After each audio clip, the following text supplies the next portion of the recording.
Oke, bagaimana dengan head to head gitu ya? Head to head.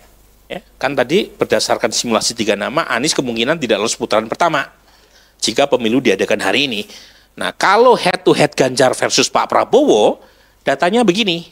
Jadi Pak Prabowo unggul signifikan, ya, di atas margin of error 2,35%. Ya, selisih kurang lebih sekitar 7,4%, kan begitu ya. Jadi ini signifikan nih. Ya, coba lihat trennya. Jadi lagi-lagi masih unggul, kabar baik buat Pak Prabowo, tetapi juga tidak bisa terlena gitu ya. Meskipun secara statistik masih signifikan. Ya. Pak Prabowo unggul melawan Ganjar Pranowo. Kemudian bagaimana kalau Anies versus Pak Prabowo? Nah, kalau Anies versus Pak Prabowo bahkan mencapai lebih dari 51%. Artinya sudah aman, karena minimal 50% kan. Jadi taruhlah TTTJ 15% itu lari semua ke Anies, Pak Prabowo masih mendapatkan angka di atas 50%. Bagaimana trennya? Trennya lagi-lagi signifikan, sangat signifikan. Keunggulan Pak Prabowo head to head melawan Anies Baswedan, gitu ya. Maka kita lihat dulu basis koalisi ya.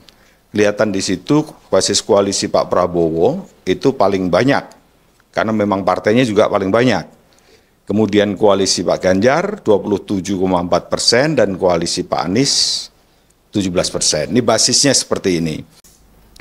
Baik, kalau kita lihat selanjutnya ini adalah breakdown saja, breakdown dari pendalaman dari siapa yang kira-kira tinggi split votingnya. Ada laki-laki dan perempuan. Perempuan ini pemilih Pak Prabowo tampak sekali lebih tinggi ya. Split votingnya. Split votingnya dari kalangan pemilih perempuan ya buat Pak Prabowo ya, paling tinggi. Tapi berdasar usia mungkin bisa dilihat juga ya, untuk mereka yang pemilih pemula dan pemilih muda cenderung lebih split. Iya, cenderung lebih split. Ya, mereka mungkin lebih melihat figur tokoh dibandingkan pilihan partai, apa bisa dikatakan gitu? Bisa aja seperti itu, karena split ini kan ada beberapa faktor ya. Bisa jadi basisnya rasional. Saya menjadi bagian dari partai tertentu, karena ini partai adalah identitas saya.